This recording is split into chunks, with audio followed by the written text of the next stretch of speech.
Aujourd'hui, je vous invite à libérer le super-héros en vous. Et comme super-héros, aujourd'hui, j'ai choisi Superman. Évidemment, Superman, c'est le super-héros le plus cool des plus cools. Hein? C'est le plus puissant, il est invincible, une super vision, une super ouïe, une super vitesse, une super mémoire. Finalement, la seule affaire que je comprends pas vraiment à propos du gars, c'est que s'il est si super intelligent, comment ça se fait qu'il met ses bobettes par-dessus ses leggings?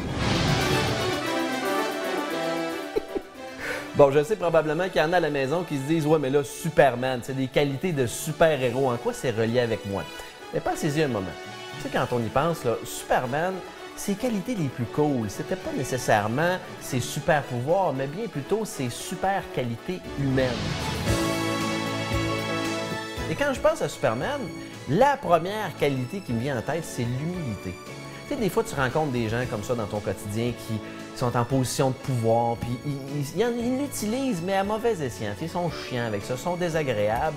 Eh bien, Superman, c'était la brute des brutes. C'était tellement le gars qui aurait pu être désagréable, puis beurré épais, mais au contraire, il décidait d'adopter une position d'humilité. Et il y a une grande leçon là-dedans. Il y a une règle d'or qui dit qu'on a deux oreilles et une bouche. Donc, on devrait écouter deux fois plus que l'on parle. Puis l'humilité, finalement, c'est ça. C'est de se mettre dans un état d'ouverture pour être prêt à recevoir ce que la vie nous envoie. Et ça, c'est l'étoffe d'un vrai héros. La deuxième qualité à laquelle je pense avec notre super-héros, c'est surtout son sens de l'équilibre. Parce que, bon, oui, évidemment, Superman, c'est un super-héros, il vole, il sauve le monde. Mais aussi, quand on y pense, il y avait un alter ego, une deuxième personnalité qui était Clark Kent.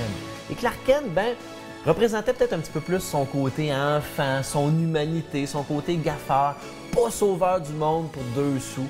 Et je pense qu'il y a une bonne leçon là-dedans parce que c'est probablement à cause de Clark Kent que Superman réussissait à rester sain d'esprit et à trouver son équilibre. Puis pour nous autres, les êtres humains normaux, là, à la maison, là, on a du travail, on a les enfants, on a les tâches à accomplir, les finances à gérer. Puis il y a tellement de choses que souvent on se met dans un mode performance. Il faut sauver, il faut être bon, il faut être le meilleur. Mais il y a des moments aussi où est-ce que c'est correct de souffler un peu, c'est correct de se déposer, c'est correct de se donner un break, de dire des niaiseries, de faire des foleries. Moi, je pense que le truc ultime, c'est de prendre la vie au sérieux, oui, mais de ne pas se prendre soi-même au sérieux.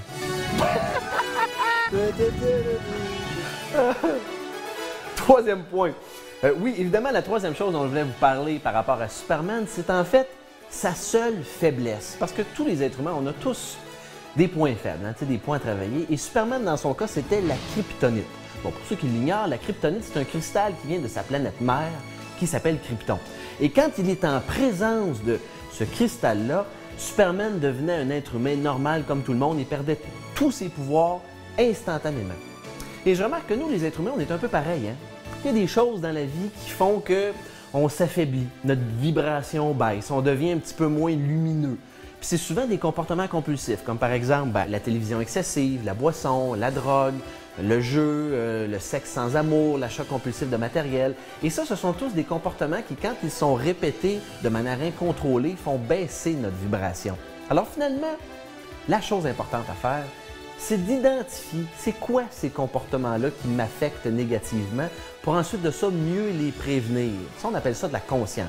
Être conscient, c'est être un bon élève de sa propre vie, gagnant en perspective. Alors finalement, pour libérer le Superman en vous, vous avez 3 choses à faire. Premièrement, développer votre humilité et votre ouverture.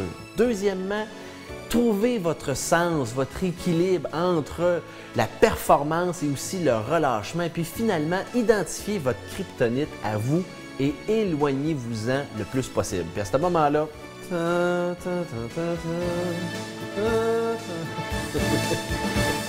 à peu près ça.